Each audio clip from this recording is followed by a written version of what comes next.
होश में हमारे शब्दों को ध्यान से सुनना। जब इतना गलत हो जाता है तो अपना चेहरा अपने को पसंद नहीं आता और अपना जीवन अपने को पसंद नहीं आता और अपने अंदर से मन कहने लगता है नष्ट कर दो इस शरीर को। फिर वो जो आगे की लीलाएं होती हैं, अच्छा ऐसा हुआ, फांसी लगा ली, जहर खा लिया, ये कर लिया, वो कर लिया। यदि तुम परमार्थ के पथिक हो, ये तीन बातें नहीं है तो तुम्हारा पतन हो चुका है। हमारा मन भजन में लेकर होटलों में खाओगे, भजन में मन लगेगा, अशुद्ध आहार करोगे, मनमानी व्यभिचार प्रवृत्तियों का दर्शन, संभाषण और क्रिया करोगे और तुम्हारा मन सच्चिदानंद प्रभु में लग जाएगा। तमाशा समझा है, तमाशा समझ लिया, अध्यात्म में मन को लगाना। अपनी दिनचर्या में इतना पावर है कि जहर भी समन हो जाएगा। मीरा जी का समन हो गया ना।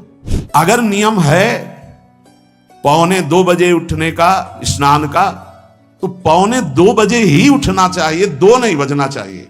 अपने पास सामर्थ्य होने पर नीचापमानम सुधा, वो नीच है, हम उस पर शासन कर सकते हैं, पर उसके द्वारा किए हुए अपमान को सह गए और अंदर से मनाया भगवान तुम्हें सुखी रखे, स्वस्थ रहो।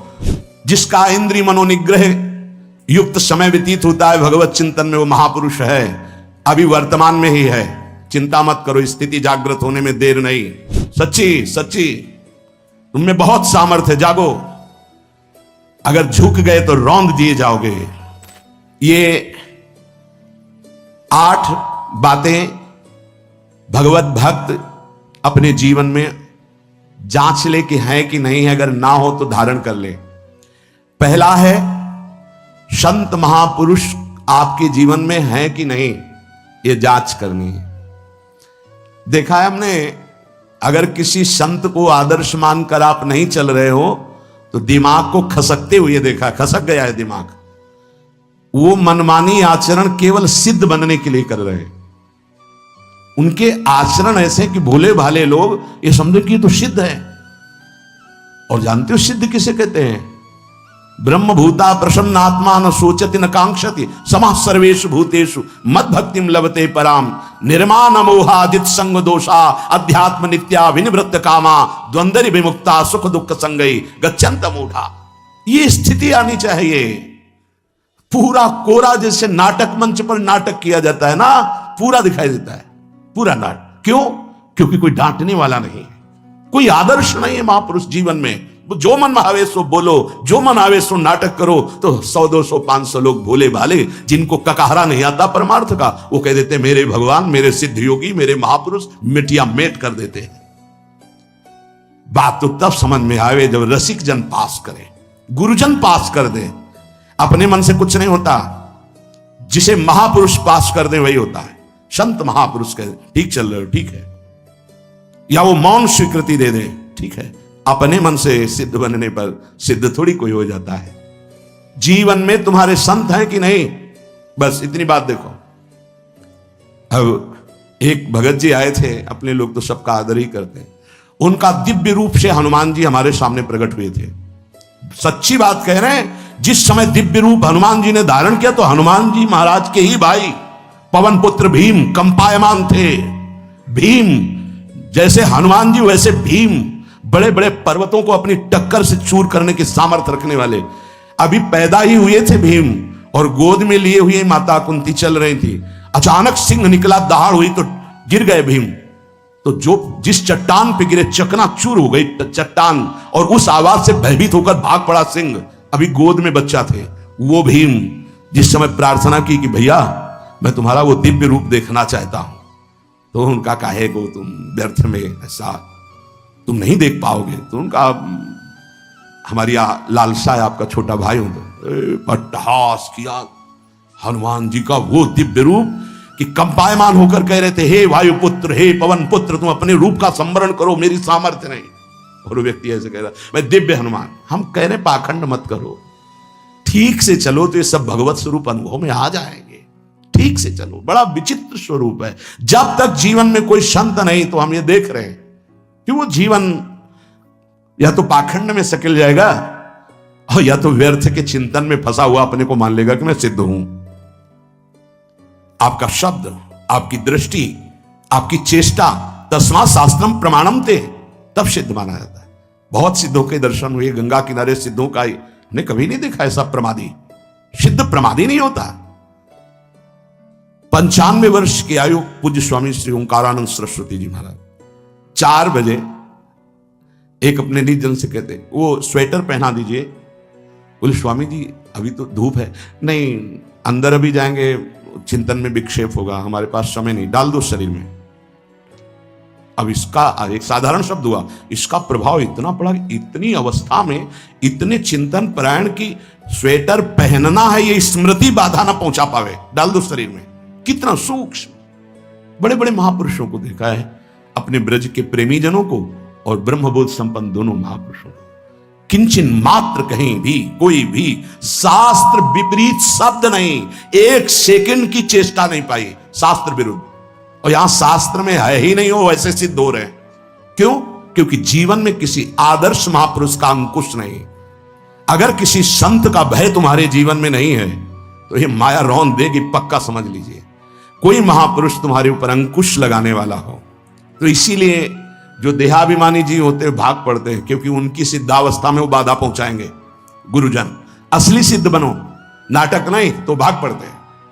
और जो गुरुजनों की शरण में रहता है वो परिपक्व भगवत प्राप्त महात्मा बन जाता है। इसलिए पूज्य बाबा कह रहे, पहला, किसी महापुरुष का अनुशासन है कि नहीं। प्रगट में अनुशासन जरूरी है, प्रगट में अनुशासन जरूरी है। नारदानंद सरस्वती जी महाराज नैमिषारण्य के पीछे आए थे, कुछ परिक्रम उन्होंने बताया। अब वो पधार गए जो वहां के अधिकारी बनाए गए, विवेकानंद जी। नए वस्त्र धारण करके आ गए। सदवई में मना है, यदि ऊपर का नया वस्त्र हो तो नीचे का पुराना और मलिन होना चाहिए। अगर नीचे का तो फिर ऊपर का पुराना मलिन, मैच नया, क्रीच एकदम, ये सब साधुता के कुछ नियम होते हैं, साधुता की एक मर्यादा होती है। तो वो दोनों नए पहन करके आ गए, भूल हो गई उनसे, देखा शेष। और नैष्ठिक ब्रह्मचर्य में सफेद कपड़े पहनाए जाते, तो और वो खिले हुए ऐसे बांधे ऐसे सब, उनकी दृष्टि गई। लाख लाख जहां बैठकर सत्संग सुनते हैं स्वामी श्री नारदानंद सरस्वती जी, बड़े ही महापुरुष थे, अपार भीड़। और सत्संग के बाद 1 घंटा सबको एकांत चिंतन करो, क्या वहां ब्रह्म ज्ञान का सत्संग होता था। प्रातःकालीन बेला पे जैसे अपने यहां सत्संग होता है, वहां थोड़ा विलंब होता था, 5:30 बजे। जो निजी जनों का वो योग वासिष्ठ से कैसे तुम्हें बताएं, जो उस सभा में बस यही लगता है कितनी जल्दी देह रात छूटे और अपने स्वरूप में महापुरुषों का वचन का प्रकाश होता है। एक सत्संग होता था सामूहिक सब लोगों का, एक होता था पर्सनल, जो दिव्य साधक हैं केवल वही बैठ सकते हैं, अन्य नहीं। ऐसे पूज्य बाबा के यहाँ भी एक होता था पर्सनल ज्ञान का और एक होता था सामूहिक प्रवचन। तो उस समय सामूहिक सत्संग चल रहा था, काफी सब समाज लाखों की थी। देखा दूर से, एक शिष्य से कहा गौशाला में जाओ, गोबर को गीला कर दो। उनसे कहा विवेकानंद गोबर की छवियां भर करके यहां खड़े हो सत्संग के पास, वहां नन नच हो नहीं सकता। और गीला गोबर तो जो 2 घंटा सत्संग हुआ पूरा टप टप ऐसे कपड़ों में, पूरी हालत बिगड़ गई। क्या था ये? संत शासन। अब दोबारा वो गलती नहीं होगी, समझाने की जरूरत नहीं, समझ गए कि हमसे गलती क्या हुई। संत शासन नहीं है तो ये मन बहुत विचित्र है, बहुत विचित्र है। इसीलिए पहला, जो भी परमार्थ का पति को, चाहे ज्ञान मार्ग का, योग मार्ग का, किसी योग मार्ग की लौकिक ऊंचाई पर पहुंचे हुए कि गुरुदेव आए और उन्होंने कहा कि किसी कारण से शिष्य बढ़ जाए और अपने गुरुदेव की अवहेलना करे तो उसकी गति क्या होगी? उनका दुर्गति। दुर्गति, दुर्गति के सिवा उसके आगे कोई शब्द नहीं है। गुरु को पीड़ा है और शिष्य परम पद में पहुंच जाएगा? नहीं नहीं, ऐसा नहीं हो सकता। अनुशासन अत्यंत आवश्यक है। किसी भी वैभव या लोक व्यवहार या लोक मान्यता बढ़ जाने पर अपने गुरु का अपमान, गुरु की अवहेलना, तो उसकी दुर्गति पक्की। देखो, ये मन है, ये इंद्रियां हैं, ये अहम है, ये केवल गुरुदेव से ही वश में आता है, दूसरी जगह नहीं आता। क्यों? क्योंकि दूसरी जगह उत्तर देने का अवसर है। दूसरी जगह हम नहीं मानते तुम्हारी बात, लेकिन वहां ना उत्तर है और ना नहीं मानते, केवल वहां मिटना ही मिटना है। अगर ऐसा उपासक है तो निश्चित परम पद का अधिकार। केवल मिटना कोई उपाय नहीं है, अहंकार के पोषण का कोई उपाय, केवल मिटाना है। रो लो, चिल्ला लो, जो तुम्हें करना है कर लो, आना तुम्हें इसी मार्ग में पड़ेगा, दूसरा कोई रास्ता नहीं। बलिहारी घेर करके नष्ट कर देते हैं हमारे मन की मनमानी को, हमारे अहंकार को। इसलिए जीवन में प्रगट में जिनके जीवन में संत हैं और वो स्वीकार करते हैं उनका अनुशासन, उन्हीं का जीवन प्रकाशित होता है, पक्का समझ लेना। दूसरा, भागवतिक मार्ग में चलने वाले उपासक को सांसारिक पुरुषों की मित्रता करके उनकी संगोष्ठी में नहीं बैठना चाहिए। इस बात को बहुत अच्छे से समझ लो। सांसारिक पुरुषों की जो वृत्तियां होती हैं उनमें बड़ा आकर्षण होता है भोगों का, प्रपंच का। जो साधक भ्रमणशील हैं, अगर वो गृहस्थों के यहां जाकर उनकी सैयाओं पर सोते हैं तो उनकी दुर्दशा क्या होती है चित्त की, वो खुद अनुभव करके देख ले। आज तो शास्त्रीय पद्धति को समझा ही नहीं जा रहा। जब बड़े बड़े सुभट गंगा किनारे त्याग वैराग्य ज्ञान के मिले ना, तो आगे का रास्ता खुलता चला गया। सांसारिक पुरुषों के समुदाय में बैठना था। वो तुम्हें भगवान कहेंगे, ईश्वर कहेंगे, अवतार कहेंगे, उनको कुछ ज्ञान नहीं। आप मान बैठेंगे अपने को भगवान, अपने को ईश्वर, अपने को अवतार मानेंगे, तो आप जो अवतार है ना, ईश्वर है ना, भगवान है, उनसे विमुख हो जाएंगे। यहां जो भी अवतरित हुए हैं भगवत पार्षद, वो सदैव दैन्य ही रहे हैं। आप देख लीजिए, उच्च कोटि के महापुरुष चाहे जितनी ऊंचाई पर चढ़े हों, सदैव भगवान की ही स्थापना की है। भगवान के नाम की, रूप की, लीला की, धाम की, भगवत महिमा की स्थापना की है, अपनी नहीं, अपने पार्थिव शरीर की नहीं। ध्यान रखना, जितने महापुरुष प्रकट हुए भगवान की स्थापना की। अगर हम संसारिक पुरुषों का संग करेंगे तो कई तरह से हानि हो जाएगी। सत्संग हो रहा है, बस इतने जो चाहो बैठ जाओ। हमारा पर्सनल एकांतिक केवल गुरुदेव से संबंध है और उनके द्वारा बताई हुई उपासना में हमारा समय व्यतीत होना चाहिए। कोई हमारा मित्र नहीं होना चाहिए, अलग से संगोष्ठी नहीं होनी चाहिए विषयी पुरुष की, सांसारिक पुरुष की। तीसरा, किसी भी अपनी निंदा करने वाले के प्रति कभी भी बुरा व्यवहार बर्ताव नहीं करवाना चाहिए, क्योंकि भगवान प्रेरित करते हैं निंदा करा करके महान बनाने के लिए। ये शब्द याद कर लो। जब तुम्हारी निंदा होने लगे, प्रतिकूलता होने लगे, विपत्ति आने लगे, संकट सताने लगे, तो जान लेना कि तुम्हारी अध्यात्म की भूमिका उठने वाली है, पक्का। ये अध्यात्म की भूमिका उठना बहुत कठिन होता है। अध्यात्म का प्रवचन कर लेना बहुत सरल होता है, नहीं? हाँ, चमड़ी को चिकनी करके और अध्यात्म का प्रवचन करने में कोई कठिनता नहीं, लेकिन चमड़ी और दमड़ी का राग मिटा दे, फिर अध्यात्म की तरफ चले। ये किसी फक्कड़ महात्मा का कृपा पात्र ही होगा जो फकीर होगा, जिसने विश्व की समस्त भोग वासनाओं को रौंद करके अपने स्वरूप में स्थित हो गया। ऐसे महात्मा के संग के बिना अध्यात्म का रंग नहीं चढ़ सकता, और देखने को मिल रहा है। जब तक हमें अध्यात्म का परिचय नहीं है तब तक कहीं भी हम राजी हो जाते हैं। अरे राजी होने को तो टाकीज के सामने देखो जाके, हजारों की भीड़ लगती, लाइन में खड़े होते हैं, पैसा देते हैं, और क्या देखने जाते हैं? झूठा तमाशा। उनको आप क्या कहोगे? ज्ञानी कहोगे? सत्संगी कहोगे? भीड़ का इकट्ठा हो जाना कोई अध्यात्म का चमत्कार नहीं होता। तो अध्यात्म का चमत्कार तो अंतर की वृत्ति का परिवर्तन हो जाना होता है। नहीं तो अगर एक नृत्य करने लगे ना तो हजारों उसको देखने खड़े हो जाते हैं। फिर 14 संगीत बज रहे हैं, फिर इसके बाद अगर हजारों में बैठे मनोरंजन कर रहे हैं तो इनका कोई महत्व तो नहीं। अगर एक महात्मा कह देता है कि तुम वास्तविक भगवत मार्ग के पथिक हो तो धन्य हो गया जीवन, और 1 करोड़ लोग कह दे कि परमार्थ का पथिक है तो मान्यता नहीं मानी जाएगी। ये अध्यात्म है, अध्यात्म। इसीलिए कह रहे हैं कि सांसारिक पुरुषों की संगोष्ठी में रति न करे। तीसरी, अपनी जब कोई निंदा करे तो उसका भला जरूर मना देना, बुरा मत मना देना, नहीं तो अध्यात्म छूट जाएगा।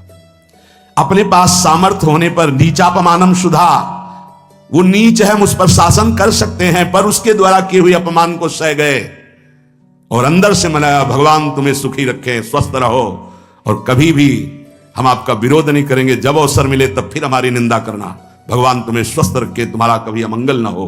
ध्यान रखना, अध्यात्म। चौथा, अपने मुख से कभी किसी की निंदा ना करना। निंदा व्यक्तिगत नाम लेकर के की जाती है, सिद्धांत सार्वभौम वर्णन होता है। जैसे हम कह रहे हैं, वो निंदा सिद्धांत के विपरीत आचरण में जो चलते हैं उनकी है। कौन है? नाम नहीं है, रूप नहीं है, सिद्धांत में चलना एक ये मार्ग है, सिद्धांत से बिलक चलना ये पाखंड है। पाखंड और दंभ की निंदा होती, और सत्य की कोई निंदा करे तो वो प्रकाशित होता है। सत्य निंदा से ढकता नहीं। जैसे कोहरा थोड़ी देर के लिए सूर्य को ढकने का नाटक कर सकता है, लेकिन सूर्य जब प्रकाशित होगा तो कोहरे की धज्जियां उड़ जाएंगी। पांचवा, मान लेने की इच्छा का त्याग करके अपने समीप जो भी आवे, छोटा बड़ा सबको प्यार और मान देना। ये 8 अच्छे उपासक में सब लक्षण पाए जाते हैं। दूसरों को मान देने का स्वभाव रखना, चाहे छोटा बच्चा ही क्यों न हो। ये नहीं कि धनी मानी बड़ा आकर के धन राशि दे रहा है तो उसका सम्मान हो रहा है, और एक छोटा प्रणाम कर उसकी तरफ देखा भी नहीं जाए। नहीं, बच्चे से लेकर कोई भी सबको एक ही प्यार की दृष्टि से देखना, भगवत भाव से देखना, अपने को मान रहित और दूसरों को मान देने का स्वभाव बना देना। छठवां, अपनी इंद्रियों को सदाचार परायण रखना। इंद्रियां ये सदैव व्यभिचार की तरफ भागती हैं। नेत्र व्यभिचार दोष, बार बार दूसरों के प्रति देखना आकर्षणकारी, कैसा भी दोष अंदर का भाव हो, नेत्र दोष। दूसरों की बातें सुनना, श्रवणेंद्रिय दोष। वाणी से दूसरों की चर्चा करना, वाणी, ऐसे हर इंद्रिय अपने व्यभिचार में जाना चाहती है। सदाचार परायण उपासक होता है। कल की बात है, कल चिंतन हो रहा था श्रीमद् भगवद गीता जी का। अगर उपासक में सदाचार इंद्रियों की पवित्रता नहीं है तो ढकोसला किसी का कुछ नहीं रहेगा। एक अच्छे से समझ लो, इंद्रियों का विलास चल रहा, खुला दिखाई देता है, खुला एक दृष्टि होती है उसमें दिखाई देता है। अंतर में ब्रह्म बैठा हुआ शांत मौन है और ये समझ नहीं पा रहा, केवल नाटक पे लगा हुआ है। अपना मन, अपनी इंद्रियां यदि संयम में नहीं है, सदाचार में नहीं है, तो ढकोसला ही है, आडंबर ही है, नाटक ही है। पक्का समझ लीजिए। अगर वो संयमी नहीं है, जितेंद्रीय नहीं है, मनोनिग्रही नहीं, तो अध्यात्म क्या है? क्या प्रवचन हो रहा है? किस बात का प्रवचन हो रहा है? जो अनुभव हुआ उसका हो रहा है, शास्त्र सम्मत हो रहा है। जितेंद्रियता नहीं, इंद्रिय निग्रह नहीं, मनोनिग्रह नहीं। छठवां, सदाचार परायण, अर्थात इंद्रिय और मन शास्त्राज्ञा के अनुसार चले। जिसका इंद्रिय मनोनिग्रह युक्त समय व्यतीत होता है भगवत चिंतन में, वो महापुरुष है। अभी वर्तमान में ही है, चिंता मत करो, स्थिति जागृत होने में देर नहीं। बंद रखो अपनी खिड़कियों को, कहीं माया की हवा ना घुस जाए। सच्ची सच्ची तुममें बहुत सामर्थ्य है, जागो। अगर झुक गए तो रौंद दिए जाओगे। एक एक बात अच्छे से समझ लो। मुस्कुरा के, प्रेम व्यवहार दिखा के, अपनापन करके फिर तुमको अधीन किया जाएगा। माया भगवती बहुत बलवती है, ऐसे करके फिर ऐसे प्रहार करती है, क्योंकि साधक बहुत प्रवीण है। ऐसे में अपने को बचा लेगा, लेकिन ऐसे में बचाना बहुत कठिन होता है। हमारी बात को समझ लेना, ऐसे में बचाना बहुत कठिन होता है, बहुत कठिन होता है। समर्पण का मिश, सेवा का मिश, अपनापन का मिश। हमारी इंद्री, हमारा मन बहुत धोखेबाज है, हमें कोई धोखा नहीं दे सकता। ये हमारा मन, हमारी इंद्रियां हमको धोखा देती है। साधु, साधक, परमार्थ पथिक, भक्त इस बात से परम सावधान। सदाचार और सरलता, संयम के साथ हमारा समय व्यतीत होना चाहिए। किसी के गवाही की जरूरत नहीं है, किसी के प्रमाण की जरूरत नहीं। आप खुद अपने हृदय की भूमिका को नाप लीजिएगा, कितनी ऊंचाई पर चढ़ रहे हो आपको खुद अनुभव में समझ में आ जाएगा। जो इंद्रियों का गुलाम, मन के द्वारा भ्रष्ट आचरण करने वाला है, कुछ भी हो, कोई भी हो, कहीं भी हो, दुर्गति शब्द से ही संबंध है। जीते जी दुर्गति, फिर फांसी ऐसी लगे तेषम दुख न हो। सच्ची मानना, जब गलत हो जाता है आचरण, तो अपना मन अपने को कहता है नष्ट कर दो, ये जीवन किस काम का। होश में हमारे शब्दों को ध्यान से सुनना। जब इतना गलत हो जाता है तो अपना चेहरा अपने को पसंद नहीं आता, और अपना जीवन अपने को पसंद नहीं आता, और अपने अंदर से मन कहने लगता है नष्ट कर दो इस शरीर को। फिर वो जो आगे की लीलाएं होती है, अच्छा ऐसा हुआ, फांसी लगा ली, जहर खा लिया, ये कर लिया, वो कर लिया। वो इन्हीं इंद्रिय और मन की फिसलन को नहीं सह पाया। अच्छा, किसी महापुरुष का शासन नहीं था, नहीं, उस चूक में भी बचत हो जाती है। एक बहुत बड़े महापुरुष के समीप रहने वाले से चूक हो गई, तो उन्होंने अपने आसन के पास आसन लगवाया। सब साधकों ने कहा कि बहुत बदनामी होगी, क्योंकि आपका नाम आगे है और वो आपके आश्रित है, ऐसा किसी महापुरुष के। उनका तुम क्या समझते हो, ये भाया है, चूक हो गई, अब इसको कभी चूक नहीं होगी ऐसा बना देंगे, कभी त्रुटि नहीं होगी, इसको ऐसा बना देंगे। और वो फिर ब्रह्मावर्त बिठूर में रहे, और बहुत अच्छे महात्मा हैं, अब भी हैं। अगर संत का शासन है और आपसे चूक भी हो जाती है तो ऐसा बना देंगे कि दोबारा चूक नहीं होगी। पर इंद्रिय और मन को छूट देकर मनमानी आचरण करने वाला कभी साधक नहीं हो सकता, पक्का।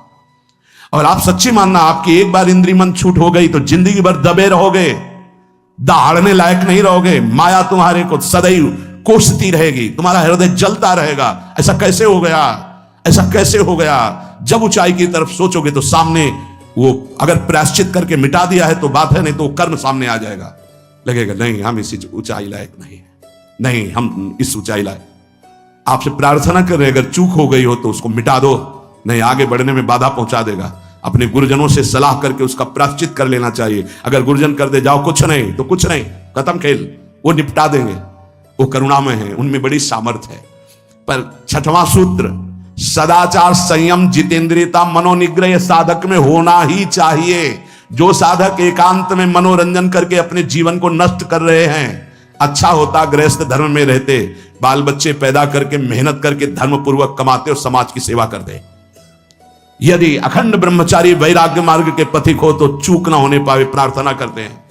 इंद्रियों को शिथिल ना होने देना, मन को शिथिल मत होने देना, नहीं तो ऐसा बंधन ये बांध देते हैं कि बड़े बड़ों को सर झुकाकर चलना पड़ता है। रौंद देती है माया, ध्यान रखना, सर उठाने लायक नहीं रह जाता।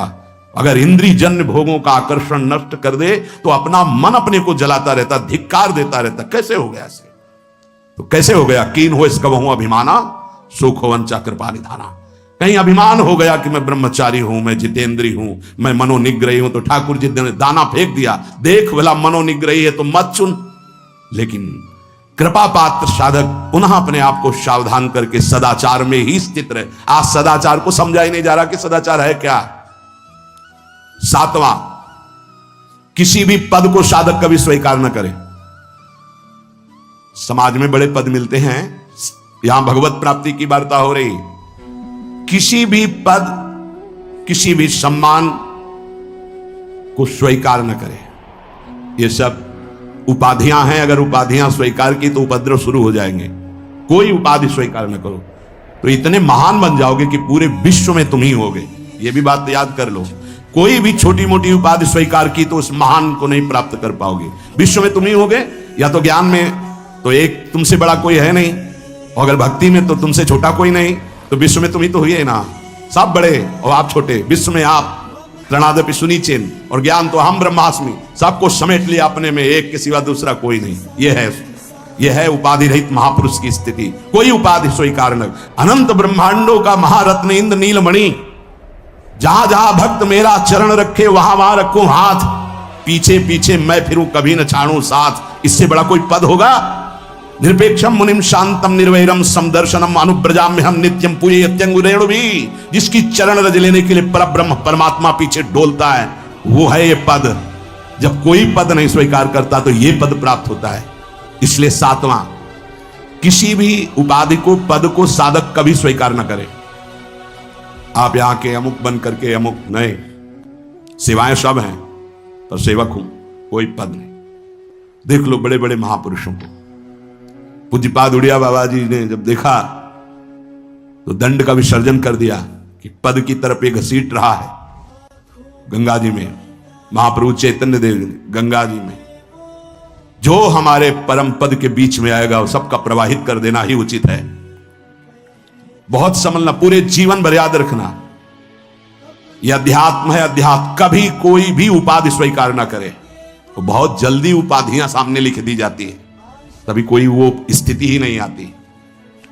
उपाधि हमारे ब्रजमंडल में एक से एक महापुरुष हुए, बाबा प्राण धन रहे हैं, कितने संत महापुरुष, और उनको यहां प्यार से ब्रजवासी जन मेरो बाबा प्रिया प्रीतम के लाडले।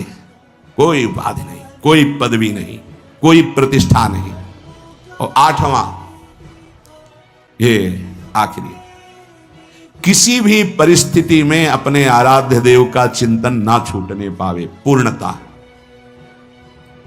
ये तभी हो सकता है जिसके जीवन में ये तीन बातें हैं। आखिरी वाली बात, किसी भी परिस्थिति में अपने लक्ष्य का चिंतन न छूटने पावे। ये तीन बातें जिसके जीवन में हैं तो ये आखिरी बात पूर्ण होगी। आखिरी और पहली दो बहुत जोर की बात थी। पहली थी किसी संत महापुरुष का शासन, और पूर्णता आई किसी भी परिस्थिति में अपने लक्ष्य का चिंतन न छूटना। बीच में अपने आप सब आ जाएगा।